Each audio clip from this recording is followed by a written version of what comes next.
It is the end of the 12th century. As Europe lies mired in the Dark Ages, two cultures set the standard for human civilization. The Islamic states in Persia and Central Asia, and far away to the east, a trio of fabulous kingdoms in China. Between these stretch vast, inhospitable grasslands, the Eurasian steppes. Although the steppes are formidable, they are not empty. Nomadic tribes, the Tatars, Mongols, and others, eke out a grim life. These are some of the coldest places on Earth in Mongolia. Temperatures 90 degrees below zero. So for much of the year, they're fighting nature. It's a life with no margin of safety in it. In 1175, the Tatars renew an old feud with the Mongols. These two tribes, so similar in lifestyle and belief, are bitterly divided by ancient rivalries, a never-ending cycle of alliance, treachery, and revenge. Caught up in their own struggles, they ignore their common enemy, the rich and powerful Jin of northern China. The Jin dynasty, their policy towards Mongolia was one really of divide and conquer. And Jin would employ the Tatars on raids against other nomadic groups, tribes, khanates that grew too large and too threatening. The Jin wisely perceive that as long as the people of the steppes are focused on each other, they won't trouble them. It is in this time of upheaval that great Mongol conqueror Genghis Khan arises in the 12th century. He does so not from a family of kings or princes, but as a fatherless boy, facing death with his family on the barren steppes. Genghis Khan's given name is Temujin, Mongolian for ironworker. It's fitting. His life will demand an iron will. In 1175, when he is barely 9 years old, his father, leader of the clan, is poisoned by the Tatars. Genghis Khan's father, been an up-and-coming tribal chieftain. Perhaps if he'd lived, he might have become the next Khan of the Mongols. But as soon as he was poisoned, the widows of the previous Khan led the Mongols to desert the widows of Jisige, Genghis's father. And the result was that Genghis Khan was left on the steppe alone with his mother. Abandoned with her children, Temujin's mother gives him a simple charge: seek revenge.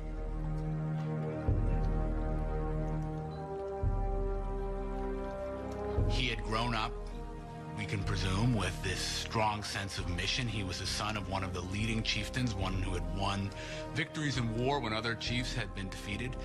And he had been abandoned, and that created a really strong sense of bitterness, a strong sense that the world doesn't work the way it should.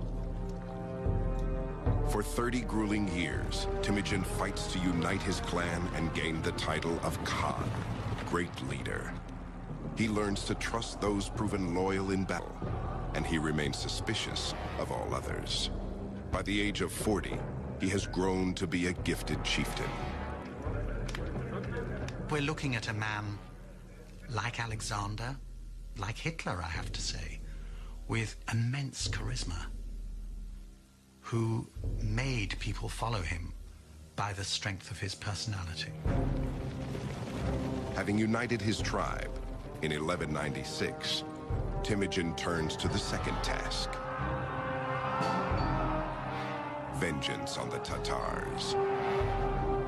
The tactics were pretty much entirely horse tactics. And they incorporate all of the things that we would normally expect. Techniques learned in the hunt, for example, would often be employed tactically in battles. The feigned retreat, drawing your enemy in and encircling your enemy, enveloping the enemy. There were elements to their tactics that are sort of reminiscent of the Blitzkrieg. What I do see new in the case of Temujin Chengiz Khan is his reorganization of society. That has to be reckoned among the most important, not only social innovations, but military innovations, in which he takes the old Central Asian Mongolian tribal structure and refashions it in his own image in a way, breaking the old tribal loyalties, but maintaining the kind of power of this tribal cavalry. As far as we can tell, in virtually every battle they fought, in every battle they won, the Mongols were substantially outnumbered by their enemies. But they were much more mobile because they had so many horses, and they were able to operate, it seems, in small tactical teams. No more than a few score at most. So the first thing you'd see if you were fighting the Mongols is they would seem to be everywhere. Oftentimes they would come at you in a single file, and suddenly they would just disperse, and suddenly they'd be all around you. That was really disturbing.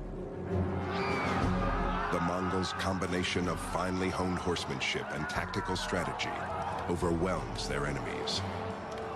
They are virtually wiped from the face of the earth in just 2 years. Only their name will live on. And they are but the first of many, for Temujin is molding his army into the finest light cavalry the world has ever seen. And he does take revenge on the people who had inflicted so much hardship on his family, his larger family, and on his immediate family, namely the Tatars, who, when he finally defeats them, as the story goes, he has everyone taller than the axle of a wagon executed. So he decimates, he destroys this particular tribe. The ambitious chieftain is a religious man. He reveres the natural hierarchy he sees around him. The ground is sacred. The rivers are sacred. But above all is heaven, the protector of the nomads. For Temujin, human affairs should mirror this hierarchy, and one man must stand above all others. Temujin has no doubts that fate has chosen him to lead. So he believed, on the one hand, that he was of a heavenly destined lineage. Why? Because when you won victory in battle, it was something decided by heaven, by God, by this Mocha Tenger, eternal heaven, or eternal God, which Genghis Khan firmly believed was in charge of all victories in battle and all successes and failures in this world. In 1206, a ruler's council of steppe tribes acclaims Temujin as universal leader, or Genghis Khan.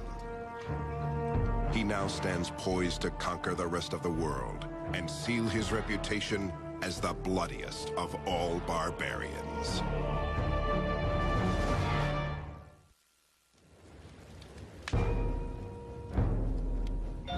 Driven to avenge his father's murder, and empowered by a sense of his own destiny, in 1206, Genghis Khan rises from obscurity to the brink of world domination. He is the ultimate leader, the Khan, of all the restless and nomadic tribes of the steppes. His people live a difficult life in a brutal environment. This is a society that is perpetually on the move. So they're ready to bundle up shop in no time at all. So what does that say about how these people live? The tents they live in. They have a cane framework, and felts are tied or sewn onto these individual cane panels, and they can be set up inside 15 minutes and dismantled in the same sort of time. So the inside of yurts was incredibly dark and smoky because they only had a hole at the top and a hole at the doorway. And the doorway always faced south because the Mongols were superstitious that good news came from the south. You had felts on the floor, felts on the walls, so dark, dark, dark, and then everything permeated with smoke. What did they burn? There's no wood on the steppe, so it's dung. So it's smoke that's permeated with animal smell as well. This hardscrabble existence shaped Genghis Khan's character, and his mother's words of vengeance provided his mission. Points to the very important role that Mongolian women played and still do play in Mongolian society, and that's a very important sort of formative episode in his whole life, because he becomes very attached to women, to his wife, to his mother. They figure very prominently, both figure very prominently later on when he distributes his territory and his soldiers among these people. Both women receive shares. So that's quite an important thing. She really holds the family. She's the cement of the family. By the year 1206, Genghis Khan's power over the steppes is unchallenged. Now he directs his vengeance on the wealthy and arrogant Jin of China. In 1211, the Mongols moved to invade China. The enormous ancient nation sees them as scruffy upstarts out to stir up a little trouble. The Chinese have no idea what they are about to face. Down in South China, the Sung dynasty, the ethnic Chinese in South China often looked on the Mongols as possible allies, and they developed a very interesting view of the Mongols, that the Mongols were these very crude, barbaric, savage people, but they were uncorrupted, unspoiled. Within hours of their initial meeting, the Mongol troops annihilate a much larger Chinese force. The nomads learn fast. They copy Chinese siege technology to breach their city walls. They become the embodiment of terror. And then they start beating their drums. And these drums are carried by 4 people on ropes. And the mere sound of them drove people mad with fear. They brought with them the prisoners from the previous city that they captured and pushed them into the moat so that they could go over them, over the dead bodies at the city walls. And then they would slaughter every living thing, the very cats and the dogs.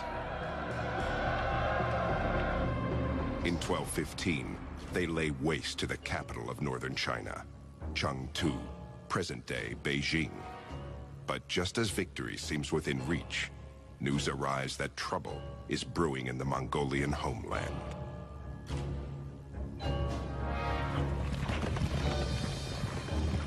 The news reaches Genghis Khan across 1,000 miles of territory, carried by a surprising system of communication that eventually will connect the entire Mongol Empire. They developed very early on a system known as the Yam, which was basically the Pony Express. And 2 messengers would be sent out with special badges that they wore around their waist, showing that they were official emissaries of the government. And horses would be provided at post stations every 25 miles for these 2 to ride off carrying in their hands, literally, rolls with messages on them.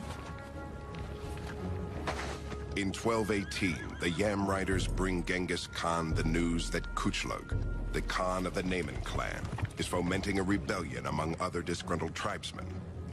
Genghis Khan's hard-won order is being threatened by disloyalty from his own people.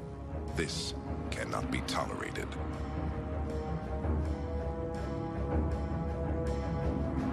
In search of the rebels, Genghis Khan launches a crusade that takes him far from his business in China. As they pursue the rebels west into Muslim lands, the Mongols annex one kingdom after another. Before crossing into each new territory, Genghis Khan gives the local ruler the option to give up the conspirators and surrender peacefully. But if the ruler resists, Genghis Khan warns he will show no mercy. He writes one chieftain, "The disaster will reach you, too." Genghis Khan's campaign of vengeance has swelled his empire till it touches the borders of the ancient kingdom of Khwarezm in present-day Uzbekistan. Though Khwarazm is an attractive target, Genghis Khan goes no farther. He has learned something new.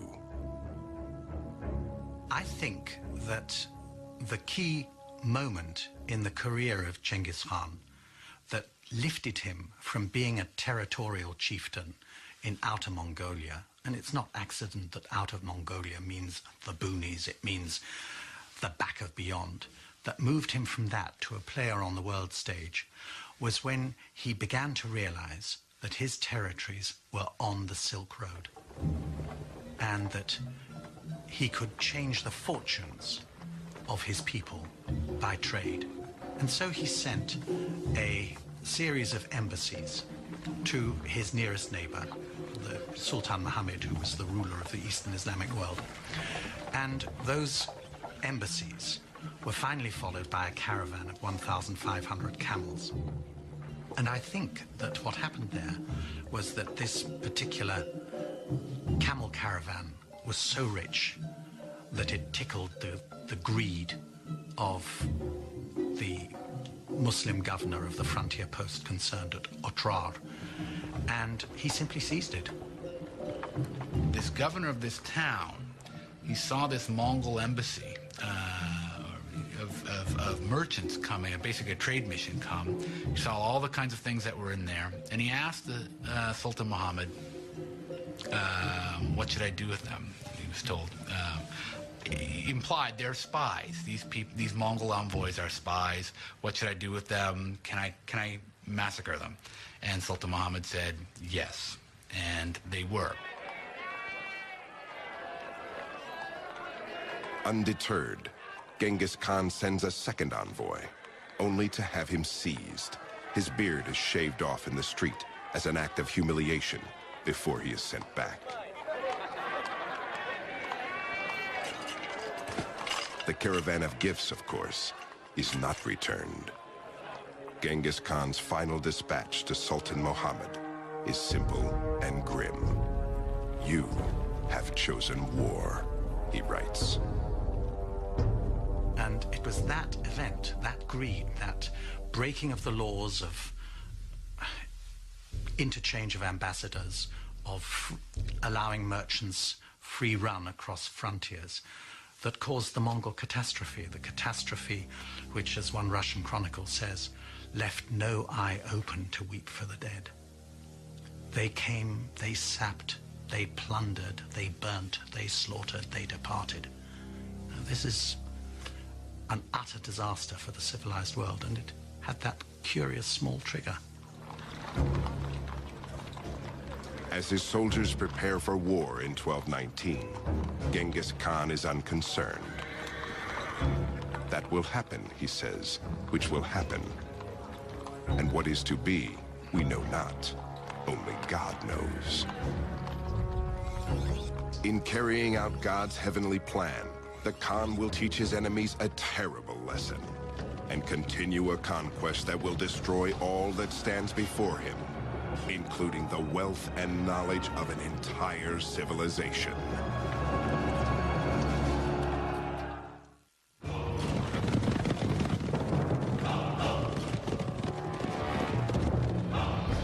Genghis Khan has unified the nomadic Mongols, subdued the wealthy Chinese, and now, in 1219, stands perched to take on Sultan Muhammad, the ruler of the Khwarazm Empire of Central Asia.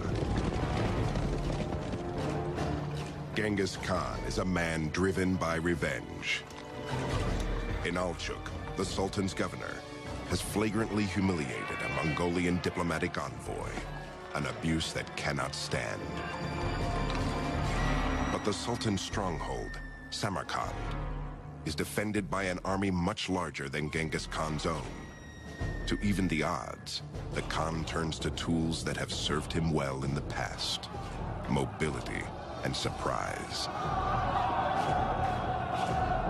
Much more interesting about this particular campaign is the fact that Genghis Khan divided his army in the face of a superior opponent. This is tactics that we associate again with people like Robert E. Lee or with Blitzkrieg and during World War II. The purpose being, again, to penetrate the enemy's front and to create confusion and diversion and so on in the rear to be able then to turn back and take these places. So I find that to be a very significant part of what he does. Genghis Khan's first blow comes at the border town of Utrar in 1219. These diapers can handle anything.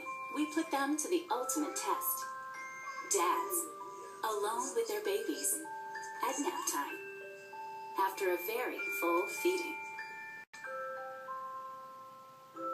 Can the leak stay locked through a long, milk-induced slumber?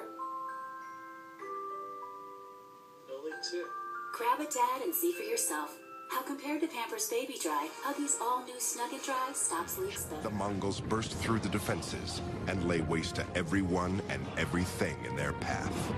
There is no limit to their cruelty.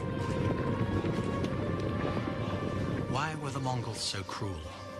It's a difficult question, and no one really knows the explanation.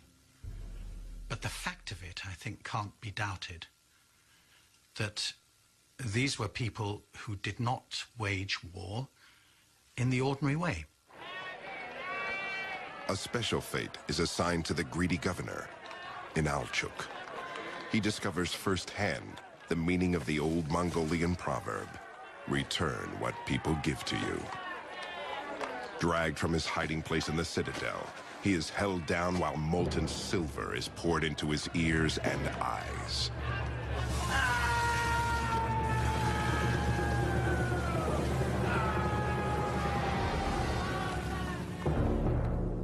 In February 1220, Genghis Khan plots a three-pronged attack, unrivaled in cunning and malice. First, 2 columns of Mongols strike Khwarezm from opposing directions, east and west. Their main goal?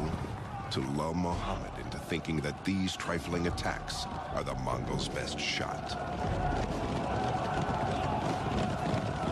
Medieval armies in Europe and the Middle East had a very strong idea that retreating in the face of the enemy was humiliating. And so they really couldn't do it. And the other reason they couldn't do it was because, from the general's point of view, once you start retreating, everybody would think you've lost, and suddenly you would lose control of your army. Everybody would start running away. Oh, we've lost. We're running away. The Mongols would retreat. Then suddenly, as they're retreating, they'd suddenly break up, start going around again, and start shooting at you again. That was very disorienting for many armies. The constant hail of arrows that would be falling, that was a disorienting thing. Diverted by the Mongols' feints and skirmishes, Sultan Muhammad strings out his forces along hundreds of miles of farmland and river valleys south of Samarkand. But far away to the north, Genghis Khan prepares for the main assault. Genghis Khan carefully seeks out the smugglers and bandits who know the secret water holes and camel routes in the desert of Kızılkum. These will be his guides. They will lead his army over 300 miles of punishing desert sands, a back door to the Sultan's kingdom.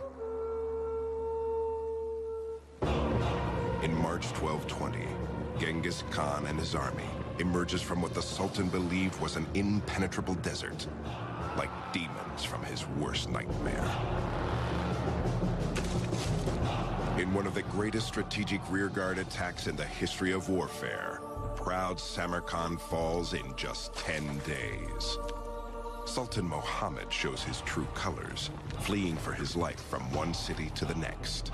Like hunters pursuing a fox, the great Mongol generals are given 20,000 men and told to crush any town that shelters the fugitive Sultan, as they relentlessly track him down and kill him.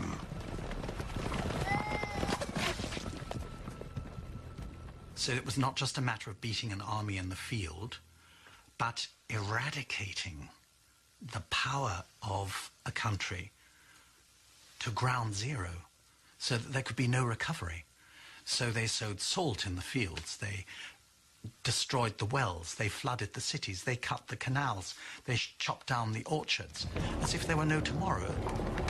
The Mongols' monstrous rampage devastates magnificent Persian cities like Balkh and Herat. Genghis Khan, is not concerned. They couldn't care less. So the destruction that they visited on the Eastern Islamic world has lasted to this day. The ruins of once great cities still lay scattered across Persia like ghost towns. With the annexation of Khwarezm, Genghis Khan's empire reaches from the Yellow River all the way to the Caspian Sea, the largest continuous land empire in the history of the world. The most remarkable result of this Mongol conquest is that East is open to West for the first time in 1,000 years. Pax Mongolica, a Mongol peace, allowed people for the first time to travel in absolute safety from Rome to Beijing. That was never possible before, and it wasn't possible until the 20th century afterwards. It's not a small thing.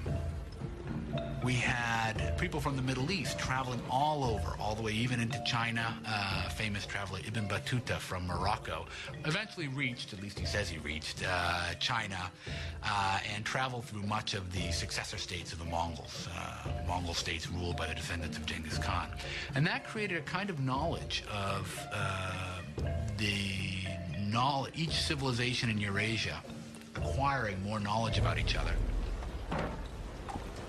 Ironically, creating such an empire is not Genghis Khan's goal.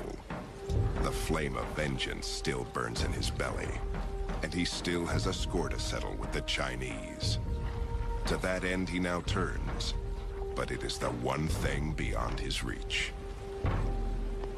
In 1227, in his mid-60s, Genghis Khan dies on the march to China. According to legend, the victim of a freak riding accident. Armed troops and slave girls escort his body back to the steppes, where he is laid to rest in secrecy. There are various stories about 50 guards were detailed to bury him. They were killed by 50 others who were then killed, in turn killed by other people, so that the grave would remain secret for various reasons. But as for the precise location of this, we don't know. The way that the Mongol chieftains were buried was in total secrecy. They went off on a procession, the people who were going to bury them, blaring horns, beating drums, making as much noise as possible. And if anybody met the procession on its route to its secret destination where the person was going to be buried, they were killed.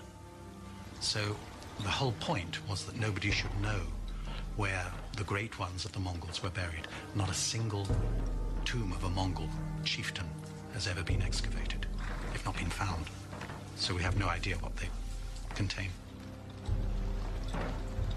Genghis Khan's empire seems to be as lost as his mountain grave, for upon his death, the state he sought to unify breaks apart, carved up into 4 kingdoms for his 4 sons. But the dream lives on. It will turn into a nightmare in the hands of another Mongol conqueror. Driven by visions of glory, he will unleash a reign of terror even bloodier and more brutal than Genghis Khan's.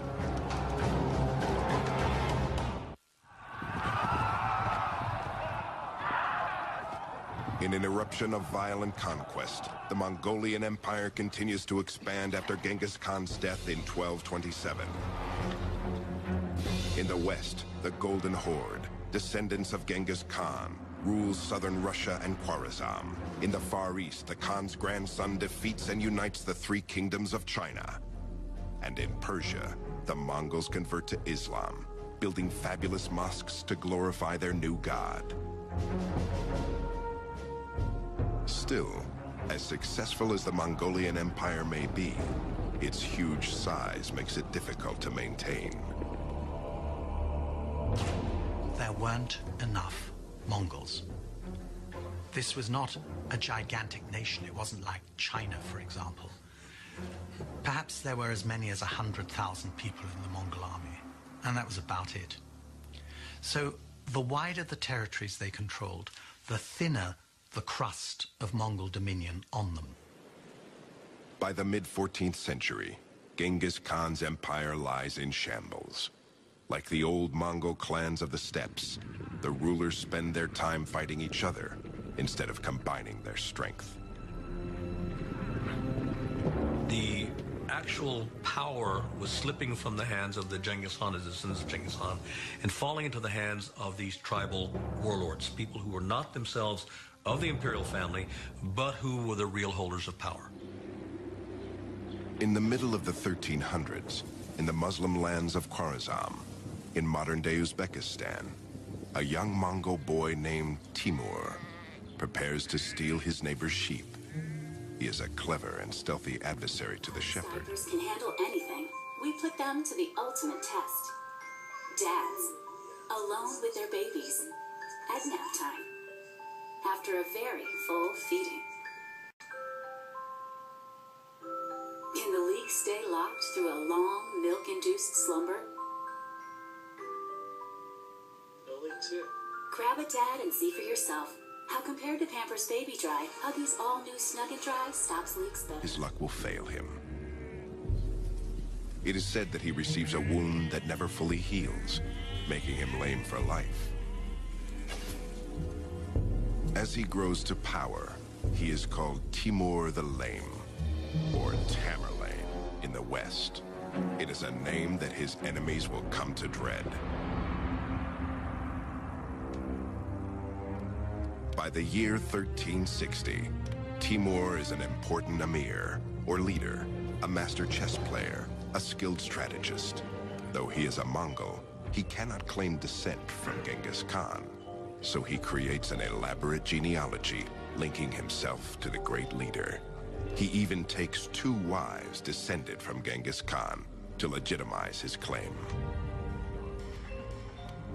Timur certainly, I think, saw himself as restoring a certain view, a certain version of Genghis Khan history. It was his own version. It reflected very much through the prism of his own ambitions. And he, at a certain point, saw himself as a man of destiny, not only as simply the agent of the righteousness of the Genghis Khan cause, but saw himself as a person acting in his own right. By 1375, the Mongol Empire is not Timur's only restoration project. A century and a half after Genghis Khan put Samarkand to the torch, Timur hopes to make his adopted hometown the jewel of the world. He was born in that very area, and he was always attached to what is now Uzbekistan as his birthplace. And in the course of his campaigns, wherever he went, he would kill all the men in a city that he had captured, but he would save all the artisans from death and transport them back to Samarkand. So you must imagine Samarkand alive with traditions from all over the Muslim world, from China, also from India. So Samarkand was something special. Samarkand was a garden city, and one of Timur's main construction activities was to provide irrigation canals that opened up whole suburbs with these wonderful gardens. Because Timur was a Muslim, he also constructed Muslim buildings, and he used a lot of the booty that he acquired when he conquered India to construct an absolutely enormous mosque. One of the attributes of Timur seems to have been his pride and his megalomania, we might say. And you see this in this mosque. It is colossal. Size was the big thing. The entrance way is 50 feet tall. And clearly the impression you're supposed to get is I, the humble little worshiper, have to go through this 50-foot doorway to get in. The magnificence of Samarkand is a testament to the might of Timur, but it is also a testament to his brutal means of keeping order. Outside the walls of Samarkand, his merciless cruelty becomes legend. From 1385 on, Timur systematically sacks all of Western Persia, as well as cities throughout Azerbaijan, Georgia, Armenia, and the Caucasus. Tens of thousands of people are slain along the way. In 1398, Timur follows in the footsteps of the Greeks, leading an audacious expedition over the world's most notorious mountains, the Hindu Kush. He then lays waste to northern India. But the farther Timur extends his reach, the more difficult it is to control hostile populations. When the inhabitants of Delhi rebel against their new Mongol masters, Timur takes a page out of Genghis Khan's Book of Terror and writes a new and even more horrific chapter. The reports that he cut off the heads of his victims and piled them into huge heaps occur so often that one can't help wondering whether this is not accurate and not just mere rhetoric, but it wouldn't account for the numbers, 70,000, 80,000. I think we're talking about psychological warfare, which is something that the Mongols had introduced. It's one thing to go to war. It's quite another to use terror as a weapon of war. And this is what Timur did. Timur built upon the legacy of Genghis and used it effectively. He was more terrible in that sense that he slaughtered more brutally, more quickly, but always sparing the artisans. When they say he destroyed the city, that's somewhat of a metaphor, meaning he killed off enough people to make it look bad, and then he brought back from every city he conquers the best workers, the best artisans, the best engineers, the best products. The vaulted skyline of modern-day Istanbul bears testament to the one dynasty that stood in the way of Timur's dream of a Genghis-sized empire, the Ottoman Turks. In 1402, Timur's expanding lands reached the immovable borders of Ottoman Sultan Bayezid. Proud to the point of arrogance, neither leader can tolerate the other. Timur even goes so far as to suggest Bayezid's mother is of dubious birth, meaning she is a whore. Bayezid can stand no more. Leading one of the finest armies in the world, the Sultan rides out of his fortress at Ankara to meet Timur's far smaller force. Confident and imposing, he knows little of the cunning genius of the Mongol Timur. In 1402, goaded by slurs on his honor, the Ottoman Sultan Bayezid races to meet Timur's Mongol forces. But Timur, aware of the Sultan's route, does an end sweep around the Turks. Traveling off the beaten track, he catches the Sultan off guard. He lays siege to the Turkish stronghold, Ankara itself. It is a humiliating turn of events for Bayezid. He is forced to beat a hasty retreat to defend his city. When his weary troops finally arrive, they are no match for the well-rested Mongols. Even worse, in the heat of battle, an entire Turkish battalion defects to the Mongol side when they see a beloved prince fighting for Timur. Tricked, betrayed, and totally routed, Sultan Bayezid nobly refuses to leave the field of battle. He is determined to fight to the last, but he is captured and taken prisoner. The Ottoman defeat may taste sweet to Timur, but it is even more delicious to Christian Europe. Now, if you look at this on the grand strategic map of Eurasia at the time, the Ottoman sultans were poised to scoop up Constantinople. They had moved into Europe, they had encircled it, they were ready to begin the siege that would have destroyed the principal city of Eastern Christendom. And just then, that was their bad luck. Someone came knocking at their back door, and that was Timur.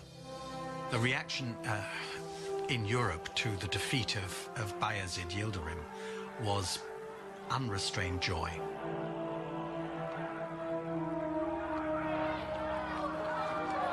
With the defeat of the Ottomans in 1402, Timur's empire nearly matches Genghis Khan's in size and scope. Predictably, it is not enough for the voracious conqueror. To secure his place in history, he must do his hero one better. And the only way to accomplish this is to take what Genghis could not: China. But like Genghis Khan, Timur mysteriously falls ill and dies on the march to China. In 1405, in Samarkand, he is laid to rest in a tomb as ornate as Genghis Khan's was simple. There's a curious story that as he lay dying, he said, "Do not disturb my grave, for if you do, a fate worse than me will fall upon you." And his grave was kept absolutely untouched until the 22nd of June 1941, when Soviet archaeologists opened the grave and found the skeleton of a tall man with a damaged hip. And on the 22nd of June 1941, Hitler launched his attack on Russia. And that was the signal for some 20 million Russians to perish in the following 4 years. So you could say that he had a long arm, and that long arm stretched right into the 20th century. Without the force of Timur's personality and leadership, his heirs are unable to hold the empire together.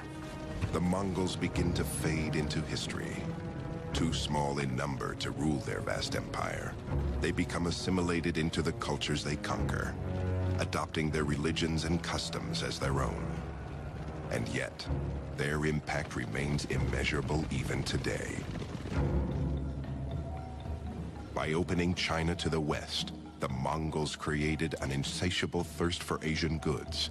The drive to quench it spurred the Age of Discovery and the voyages that would lead Europe to America. Truly, by shattering the old empires of China and Persia, the Mongols gave birth to the modern world.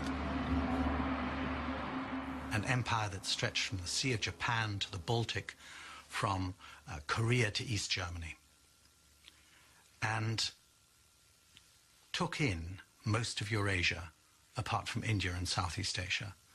There's been nothing like it. Will the world ever see another empire like it? In Mongolia, some fervently hope so. Even today, Genghis Khan is worshipped there as a god. His name is a source of national pride, his tent a hallowed shrine. Small wonder, then, that the Mongols wait eagerly for the spirit to rise anew and for the barbarian to return.